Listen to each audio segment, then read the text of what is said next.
오늘 우리에게 주시는 하나님의 말씀은 디도서 3장 12절에서 15절의 말씀입니다. 내가 아데마나 두기고를 내게 보내리니 그때 내가 급히 니고볼리로 내게 오라. 내가 거기서 겨울을 지내기로 작정하였노라. 율법 교사 세나와 및 아볼로를 급히 먼저 보내어 그들로 부족함이 없게 하고 또 우리 사람들도 열매 없는 자가 되지 않게 하기 위하여 필요한 것들을 준비하는 좋은 일에 힘쓰기를 배우라. 내가 함께 있는 자가 다 내게 무난하니 믿음 안에서 우리를 사랑하는 자들에게 너도 무난하라. 은혜가 너희 무리에게 있을지어다. 아멘. 오늘도 하나님 앞에 예배하러 나오신 우리 모든 성도님들 주님 이름으로 환영하고 축복합니다. 우리 특별히 우리 다음 세대들의 우리 중고등부 수련회가 내일부터 3일 동안 진행이 됩니다. 특별히 지난주에 있었던 우리 중고등부 과자회에 우리 성도님들이 참여해 주셔서 제가 2부 예배 마치고 물건 사러 갔더니 완판을 당했다고 제가 못 샀는데 우리 성도님들 참여해 주셔서 감사하고, 특별히 우리 자녀들을 키우는 일은 누군가의 일이 아니라 우리 모두에게 주어진 교회의 사명입니다. 우리 월화수 이렇게 3일 동안 진행되는 수련회를 위해서 기도해 주시고 우리의 자녀들이 이번 시간을 통해서 살아계신 하나님을 경험하는 시간 될 수 있도록 함께 마음을 모아 주시기를 바랍니다. 한 설문조사 기관에서 성인 남녀에게 이런 질문을 던졌습니다. 당신은 교회라는 단어를 들으면 어떤 이미지가 떠오르십니까? 이런 질문을 던졌습니다. 물론 많은 사람들이 다양한 답변을 하셨습니다. 그런데 그 중에 3위의 답변이 무엇이 있느냐? 당신은 교회라는 단어를 들으면 어떤 생각이 드느냐? 이 땅에 많은 사람들이 교회라는 이야기를 들으면 교회는 맹목적인 공동체, 그리고 광신적인 공동체라고 대답을 했습니다. 아마도 목사가 이 강단에 서서 하나님께서 말씀으로 이 세상을 창조하셨습니다. 하나님이 홍해 바다를 가르셨습니다. 예수님께서 죽었던 나사로를 살리셨습니다. 예수님께서 죽으셨다가 3일 만에 부활하시고 하늘로 승천하시고 언젠가 다시 구름 타고 오실 것입니다.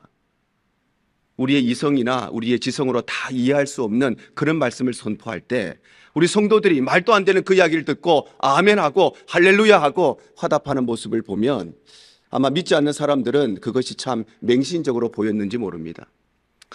뿐만 아니라 주일날이 되면 꼬박꼬박 교회 가서 예배드리고, 어떤 분은 1년 365일 새벽기도 안 빠지고 나오시는 분들이 또 얼마나 있습니까?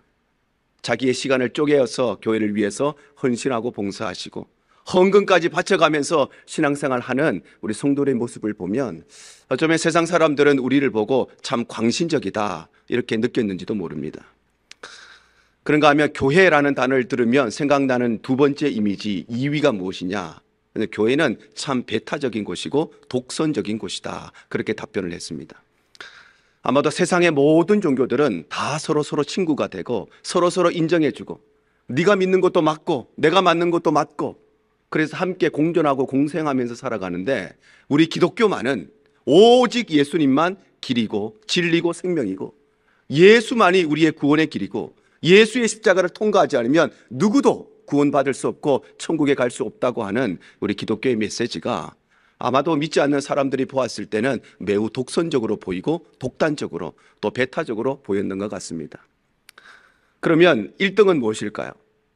교회라는 단어를 들으면 가장 연상되는 이미지가 어떤 것인가? 1등은 교회는 분쟁하고 분열하는 집단, 그렇게 답변을 했습니다.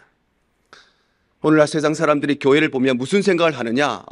교회는 싸우는데, 교회는 분쟁하는데, 교회는 갈등하는 곳, 교회는 나누어지는 곳, 교회는 갈리는 곳, 교회는 쪼개어지는 곳. 이것이 세상 사람들이 교회를 바라보는 가장 많은 시각이라는 것입니다. 그렇다면 왜 오늘날의 교회가 세상으로부터 인정이나 칭찬을 받지 못하고 이런 평가를 받게 되었는가? 왜 교회가 세상을 향해서 좋은 영향을 끼치고 아름다운 영향을 끼치고 선한 영향을 끼치는 공동체가 아니라, 그래서 공적 영성을 발휘하는 공동체가 되지 못했는가? 그것은 다름 아니라 오늘날의 교회 안에 진리의 말씀이 살아 움직이는 진리의 공동체가 되지 못했기 때문에, 또 오늘날 우리 성도들이 하나님 앞에서 진리로 무장된 진리의 성도들이 되지 못했기 때문에, 뿐만 아니라 진리 안에 교제가 있는 참된 공동체가 되지 못했기 때문입니다. 그렇다면 우리 개개인의 삶이, 또 우리 가정이, 또 우리 교회가 진리 안에 교제가 있는 참된 공동체가 되기 위해서, 그래서 세상을 향해 좋은 영향을 미치는 공적 영성을 가진 그런 공동체가 되기 위해서는 어떻게 해야 되는가? 오늘 본문의 말씀을 가지고 함께 말씀을 나누기를 원합니다. 첫 번째로, 진리 안에 교제가 있는 공동체는 함께 동역하는 공동체입니다. 바로 우리의 가정이나 우리의 교회가 진리 안에 교제가 있는 참된 공동체가 되기 위해서는 서로 돕고 서로 섬기는 함께 동역하는 공동체가 되어야 한다는 것입니다. 바울 사도는 자신의 신실한 동역자인 디도를 그레데 섬에 파송해서 그곳에 있는 교회를 섬기게 했습니다. 그래서 그곳에서 목회하고 있던 디도에게 보낸 편지가 우리가 묵상하고 있는 바로 이 디도서의 말씀입니다. 그런데 그가 목회하고 있던 이 그레데 지역의 사람들은 어떤 사람이었느냐? 아주 말이 거칠고 아주 성격이 포악하고 또 행실이 악하기로 아주 정평이 나 있는 사람들이었습니다. 디도서 1장 12절 하반절이 이렇게 기록을 하고 있습니다. 그레데인들은 항상 거짓말쟁이며 악한 짐승이며 배만 위하는 게으름뱅이라, 이렇게 기록합니다. 바로 그레데 사람은 어떤 사람이었느냐? 항상 거짓말하는 사람들. 입만 열면 거짓말하고 말만 하면 거짓말하고 거짓말을 아주 습관적으로 하는 사람, 그냥 밥 먹듯이 거짓말하는 사람, 그리고 거짓말했다는 것도 자기 스스로 느끼지 못하고 그것을 당연하게 생각하고 거짓말을 통해서 다른 사람 속이는 것을 능통하게 하는 사람들, 그 사람들이 그레데 사람들이었다는 것입니다. 뿐만 아니라 그들은 악한 짐승과 같은 사람들, 그래서 성질나는 일이 있으면 성질을 부리고 자기 마음에 조금이라도 안 되는 것이 있으면 어디를 가든지 분노를 일으키는 사람, 그래서 다른 사람들에 대한 배려는 전혀 없는 그런 사람들이었다는 것입니다. 뿐만 아니라 그레데 사람들은 자기 배만 위하는 게으른 사람들, 그래서 다른 사람을 통해서 나의 유익과 이익을 얻으려고 했던 그런 사람들이 바로 그레데 사람이었다는 것입니다. 그래서 이 사람들은 거짓말 잘하는 걸로 아주 유명한 사람들, 성질 부리는 걸로 아주 유명한 사람들, 게으르고 이기적인 것으로 유명한 사람들이 바로 디도가 목회하고 있었던 그 그레데 사람들의 모습이었다는 것입니다. 그런데 이 디도가 목회를 하면서 얼마나 마음이 어렵고 힘들었겠습니까? 그도 사람이었기 때문에 그런 생각을 했을 것입니다. 왜 하나님께서 이렇게 어려운 곳에 나를 보내셨을까? 왜 하나님께서 이렇게 힘든 목회지에 나를 보내셨을까? 왜 내게 이런 어려운 사람들을 내게 맡겨주셨을까? 나도 좀 큰 도시에 가서 다른 사람처럼 좋은 교회 가서 신사적인 성도들, 믿음 좋은 성도들, 목회자 잘 섬기는 성도들, 그런 성도들이 있는 교회 가서 나도 목회했으면 참 좋겠는데 왜 내가 이런 곳에 와서 목회하고 있을까? 아마 그도 그런 생각을 했을 것입니다.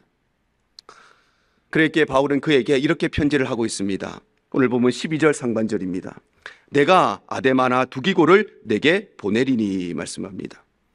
바로 사도 바울은 자신의 신실한 동역자였던 아데마나 두기고라고 하는 사람을 디도가 목회하고 있던 그레데 섬에 보내서 그와 함께 동역하게 하고 그와 함께 섬기게 하고 그와 함께 이 사역을 할 수 있도록 배려해 주었다는 것입니다.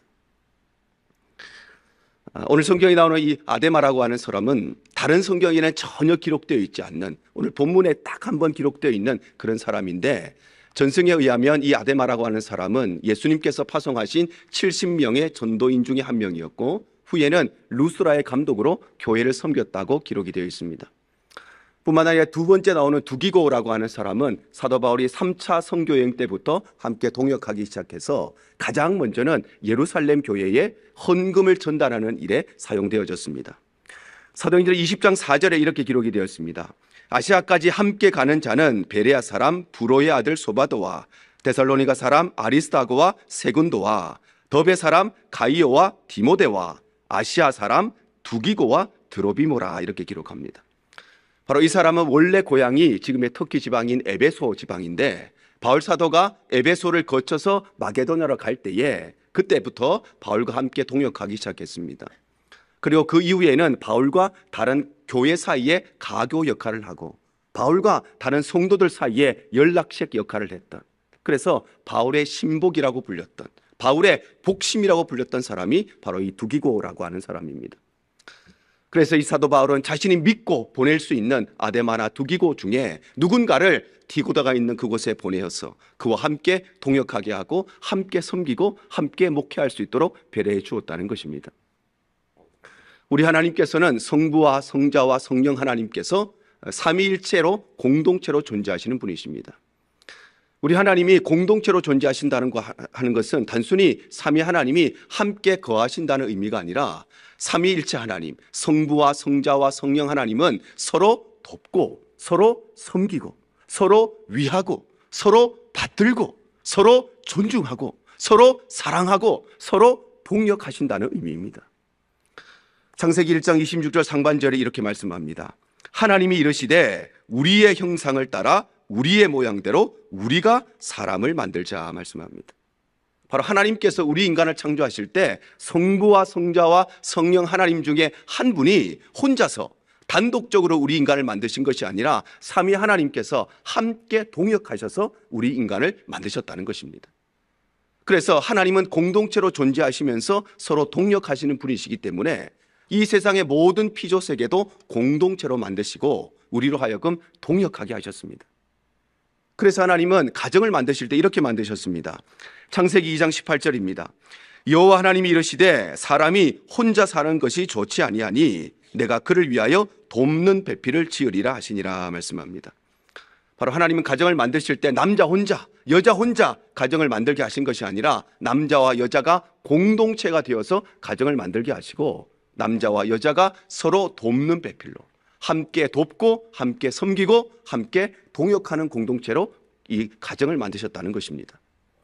교회도 마찬가지입니다. 갈라디아 6장 2절입니다. 너희가 짐을 서로 지라 그리하여 그리스도의 법을 성취하라 말씀합니다. 바로 교회는 무엇인가? 교회는 그리스도 예수 안에서 그리고 그리스도 예수를 위하여서 서로 짐을 나누어 지는 공동체, 함께 섬기고 함께 돕고 함께 동역하는 공동체가 교회라고 말씀하시는 것입니다. 그래서 우리는 하나님을 섬기는 일에, 교회를 섬기는 일에 함께 동역해야 되는 것입니다. 그래서 우리는 예배를 섬기는 일에, 구역을 섬기는 일에, 부서를 섬기는 일에, 전도회를 섬기는 일에 함께 동역해야 되는 것입니다. 그래서 우리는 주차를 섬기는 일에, 주방을 섬기는 일에, 교회를 청소하는 일에 함께 동역해야 되는 것입니다. 그래서 우리는 우리의 자녀들을 믿음으로 양육하는 일에, 믿지 않는 사람들에게 전도하는 일에, 세계를 향하여서 선교하는 일에 동역해야 되는 것입니다. 그거는 다른 사람들이 하겠지라는 마음을 갖고 있다면 그거는 교회가 무엇인지를 알지 못하기 때문입니다.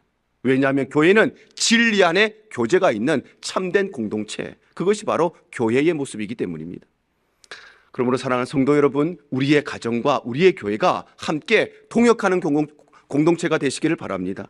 그래서 가정에서는 남편과 아내가 서로 돕는 공동체, 부모와 자녀가 함께 섬기는 공동체, 교회에서는 우리의 사역을 함께 섬기고 하나님을 섬기고 교회를 섬기는 일에 함께 동역하는 참된 공동체가 되시기를 바랍니다. 이것이 바로 진리 안에 참된 교제가 있는 거룩한 공동체의 모습인 것입니다. 두 번째로 진리 안에 교제가 있는 참된 공동체는 서로 위로하는 공동체입니다. 바로 우리의 가정과 우리의 교회가 진리 안에 교제가 있는 참된 공동체가 되기 위해서는 서로의 아픔과 서로의 눈물을 닦아주고 위로하는 공동체가 되어야 한다는 것입니다. 말이 거칠기로 유명하고 거짓말로 유명하고 성격이 괴팍하기로 유명하고 또 행실이 악하기로 유명한 그레데 섬에서 목회를 하면서 이 디도의 마음이 얼마나 힘들고 아팠겠습니까? 많은 상처와 아픔이 있었을 것입니다. 그레데 사람들은 항상 거짓말하는 사람들, 입만 열면 거짓말하는 그런 사람들이었기 때문에 아마 그 교회 안에는 자기가 거짓말해놓고 디도에게 목사님이 거짓말했다고 덮어 씌우는 사람도 아마 있었을 것입니다. 그 안에는 악한 사람들이 많았기 때문에 교회를 이용해서, 목회자를 이용해서 자신의 유익과 자신의 이익을 취하려고 했던 사람도 아마 적지 않게 있었을 것입니다. 그들은 다른 사람에 대한 배려가 전혀 없는 사람이었기 때문에 교회를 섬기는 일에 있어서, 하나님을 섬기는 일에 있어서는 그렇게도 게으르게 생활하면서도 자기 것을 위해서는 이기적인 마음을 가지고 신앙생활을 하는 사람도 적지 않게 있었을 것입니다. 그러니 그 교회의 모습이 어떠했겠습니까? 아마도 성도와 성도 사이에 네가 잘못했다, 내가 잘못했다, 네 탓이다, 너의 거짓말이다, 서로 분쟁하고 싸우는 일이 아마 교회 안에 많이 있었을 것입니다. 그러니 이 디도의 목회가 어떻겠습니까? 아마도 하루도 바람잘 날이 없는 그런 목회를 하고 있었을 것입니다. 그렇기에 바울 사도는 그에게 이렇게 편지를 합니다. 오늘 보면 12절 하반절입니다. 그때에 네가 급히 니고볼리로 내게 오라. 내가 거기서 겨울을 지내기로 작정하였노라 말씀합니다. 바로 바울 사도는 그에게 니고볼리로 와서 나와 함께 겨울의 시간을 함께 보내자고 요청하는 것입니다. 그가 이렇게 요청하는 것은 물론 심신이 지쳐 있는 그에게 육체적인 휴식의 시간, 육체적인 쉼의 시간을 제공해 주기 위한 것이지만 더 중요한 것은 그의 마음속에 있는 마음의 상처와 아픔을 공감해 주고 그가 흘리고 있는 눈물과 한숨을 닦아주고 위로해 주기 위함이었습니다. 바울 사도는 누구보다도 아픔을 많이 겪어본 사람이었습니다. 누구보다도 많은 눈물을 흘려본 사람들이었습니다.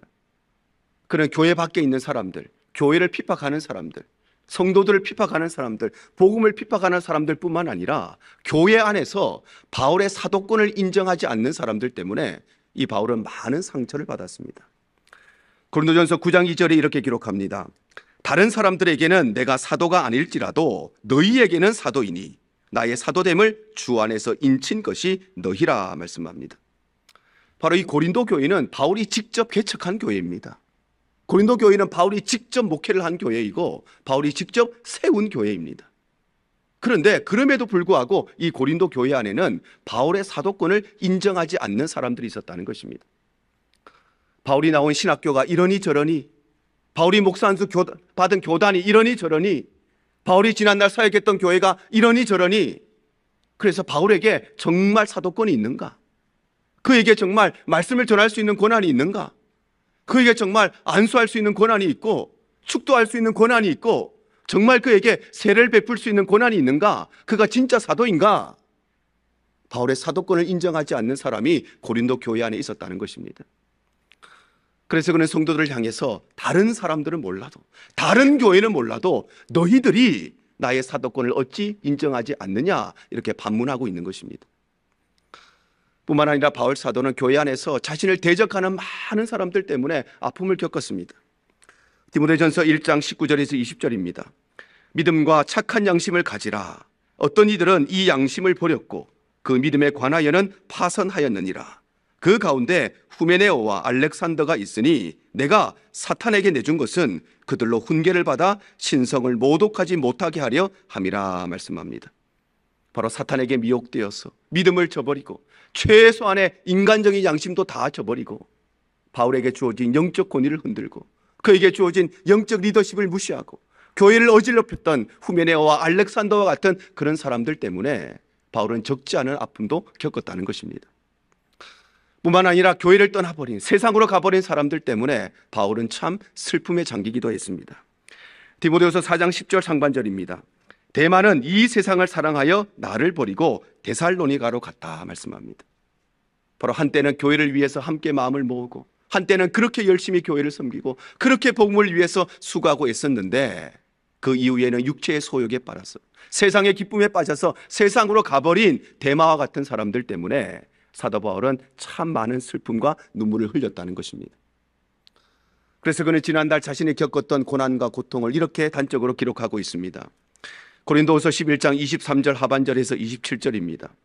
내가 수고를 넘치도록 하고 옥에 갇히기도 더 많이 하고 매도 수없이 맞고 여러 번 죽을 뻔하였으니 유대인들에게 40에서 하나 감한매를 5번 맞았으며 3번 태장으로 맞고 1번 돌로 맞고 3번 파선하고 일주야를 깊은 바다에서 지냈으며 여러 번 여행하면서 강의 위험과 강도의 위험과 동족의 위험과 이방인의 위험과 시내의 위험과 광야의 위험과 바다의 위험과 거짓 형제 중의 위험을 당하고 또 수고하며 애쓰고 여러 번 자지 못하고 줄이며 목마르고 여러 번 굶고 춥고 헐벗었노라 말씀합니다. 바로 사도 바울은 평생을 하나님을 위해서 수고했습니다. 평생을 선교지에서 열심히 복음 전하는 일에 헌신했습니다. 그런데 그럼에도 불구하고 그의 삶은 평생 배고픈 인생, 평생 헐벗은 인생, 평생 비난받는 인생, 평생 공격당하는 인생, 평생 배신당하는 인생, 그것이 바로 사도 바울의 삶이었다는 것입니다. 이처럼 사도 바울은 많은 아픔을 겪어보았기 때문에, 많은 슬픔을 겪어보았기 때문에, 많은 눈물을 흘려보았기 때문에, 그래서 아픔 가운데 있는 사람, 눈물 흘리고 있는 사람, 상처받은 사람의 마음을 이해하고 공감해주고 위로해 줄 수 있었던 것입니다. 우리 하나님께서는 우리를 위로하시는 분이십니다. 고린도후서 1장 3절 4절입니다. 찬송하리로다. 그는 우리 주 예수 그리스도의 하나님이시요 자비의 아버지시요 모든 위로의 하나님이시며 우리의 모든 환난 중에서 우리를 위로하사 우리로 하여금 하나님께 받는 위로로서 모든 환난 중에 있는 자들을 능히 위로하게 하시는 이시로다 말씀합니다. 바로 하나님은 우리의 모든 아픔과 모든 상처를 다 알고 계시는 분이시기 때문에, 그래서 하나님은 우리의 눈물과 우리의 한숨을 다 알고 계시는 분이시기 때문에 우리의 아픔을 공감하시고 우리의 눈물을 닦아주시고 우리를 위로하시는 분이신다는 것입니다. 우리 성도들 가운데 아픔 가운데 상처 가운데 있는 분들이 계십니까? 누구에게도 말할 수 없는 눈물과 한숨 가운데 있는 분들이 계십니까? 이 아침에 위로의 하나님께서 우리 한 사람 한 사람 찾아와 주시고 우리의 눈물을 닦아주시고 우리의 아픔들, 우리 인생에 짊어지고 있는 많은 슬픔 위로해 주시기를 축복합니다. 하나님께서 우리를 위로하시는 분인 것처럼, 그래서 우리의 가정도 우리의 교회도 위로의 공동체가 되어야 합니다.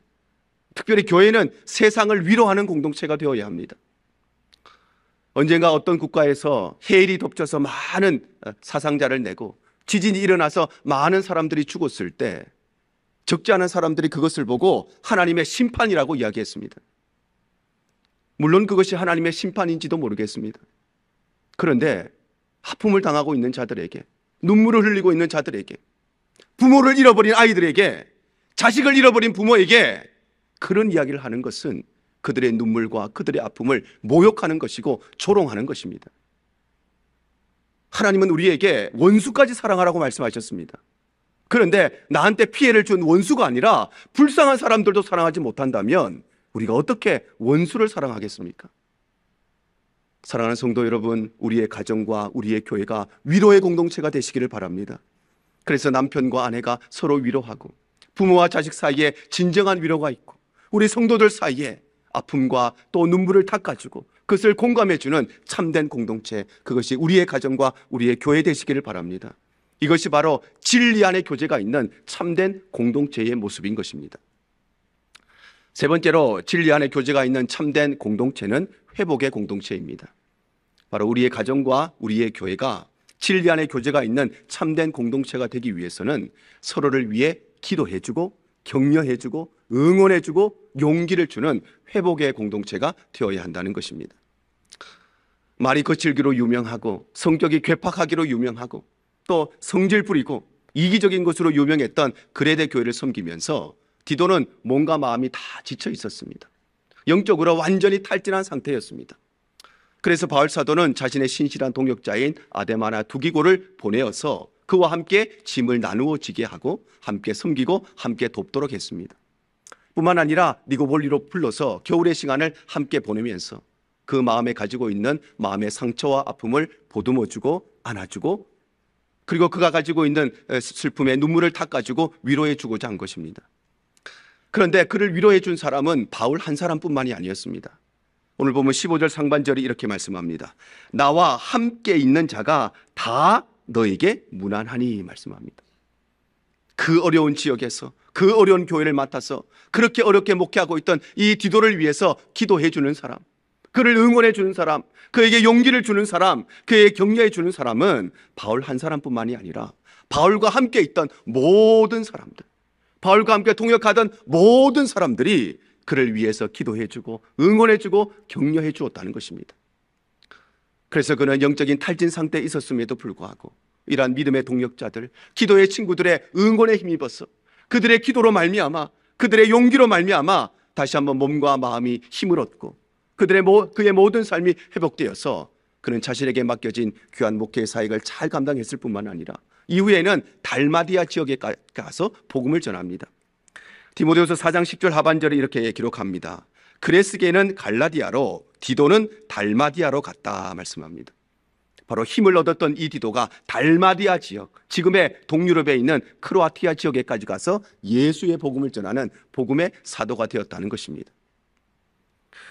우리 하나님께서는 우리를 회복시키시는 분이십니다. 그래서 영적으로 완전히 탈진해 있었던 엘리야 선지자도 하나님이 회복시키셨습니다. 열왕기상 19장 4절과 5절과 8절입니다. 자기 자신은 광야로 들어가 하룻길쯤 가서 한 로뎀나무 아래에 앉아서 자기가 죽기를 원하여 이르되 여호와여 넉넉하오니 지금 내 생명을 거두시옵소서. 나는 내 조상들보다 낫지 못하니이다 하고 로뎀나무에 누워 자더니 천사가 그를 오르만지며 그에게 이르되 일어나서 먹으라 하는지라. 이에 일어나 먹고 마시고 그 음식물의 힘을 의지하여 40주 40야를 가서 하나님의 산 호렙에 이르니라 말씀합니다.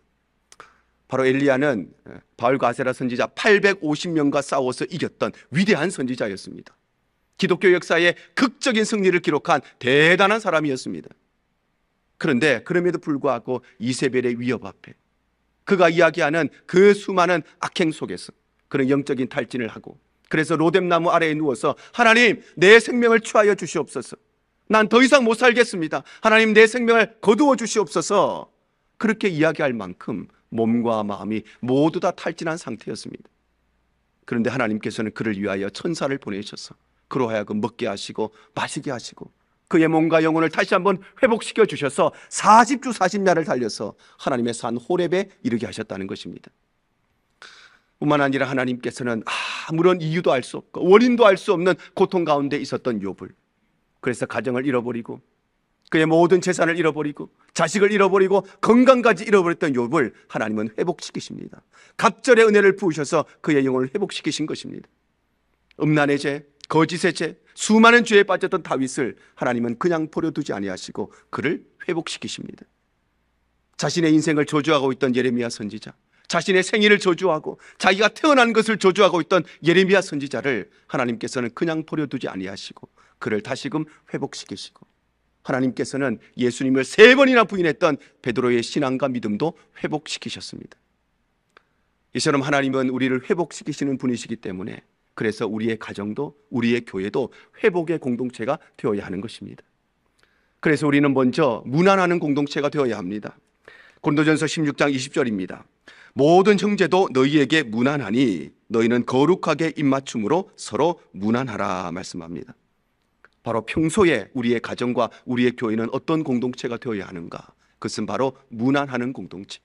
잘 지내시는지, 건강하게 있는지, 기도의 제목은 없는지, 함께 엎드려서 하나님의 은혜를 구해야 될 제목은 없는지 서로 위해서 문안하는 공동체. 그래서 기쁜 일이 있을 때 함께 기뻐하고 슬픈 일이 있을 때 함께 슬퍼하는 공동체가 바로 우리의 가정과 우리의 교회가 되어야 한다는 것입니다. 또한 우리는 격려하는 공동체가 되어야 합니다. 히브리서 10장 24절입니다. 서로 돌아보아 사랑과 선행을 격려하며 말씀합니다. 우리가 살다 보면 실패할 때가 있지요. 낙심할 때가 있습니다.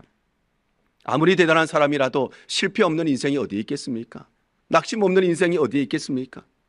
그런데 우리의 가족 중에, 우리 믿음의 식구들 중에 실패한 사람이 있으면, 낙심한 사람이 있으면 서로 격려하는 공동체가 바로 교회의 공동체인 것입니다. 뿐만 아니라 우리는 위로의 공동체가 되어야 합니다.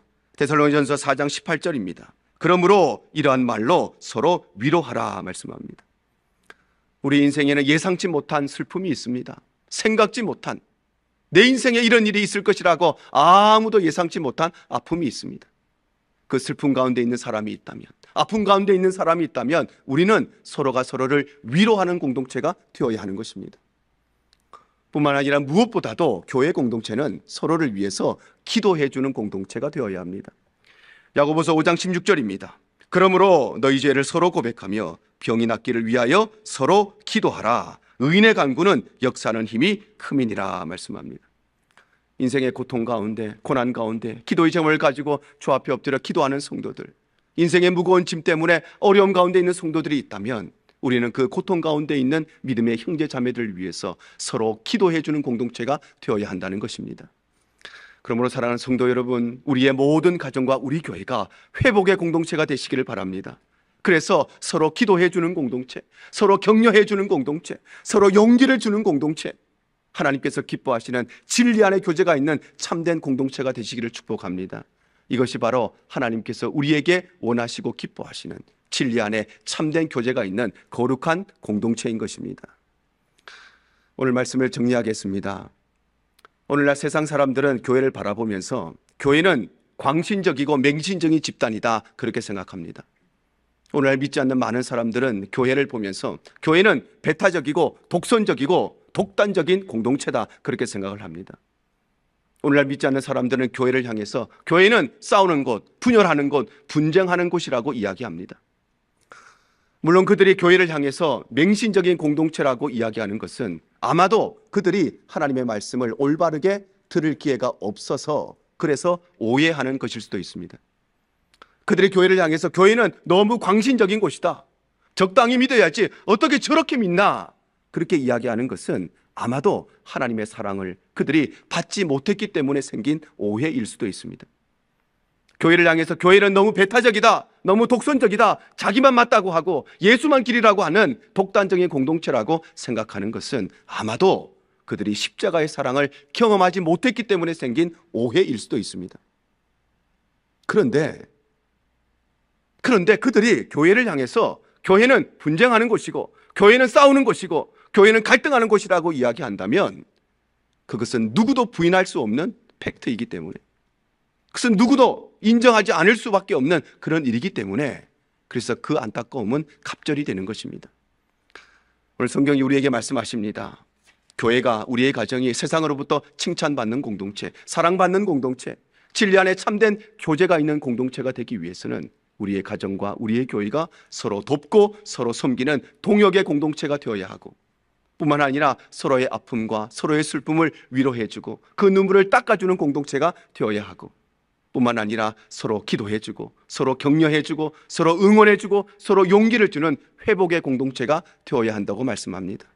사랑하는 저와 여러분 모두가 오늘 이 말씀을 기억하셔서 우리 한 사람 한 사람의 삶이, 또 우리의 가정이, 우리의 교회가 다시는 이 세상의 교회를 향해서 싸우는 공동체, 분쟁하는 공동체, 갈리는 공동체, 그런 평가를 하지 않게 만드는, 하나님이 정말 기뻐하시는 거룩한 공적 영성을 가진 공동체가 되어서 우리의 삶이, 우리의 가정이, 우리의 교회가 하나님 아버지의 아름다운 사랑과 하나님의 은혜와 하나님의 능력을 이 땅 가운데 흘려보내는 축복의 공동체, 축복의 삶이 되시기를 주님 이름으로 축복합니다. 이것이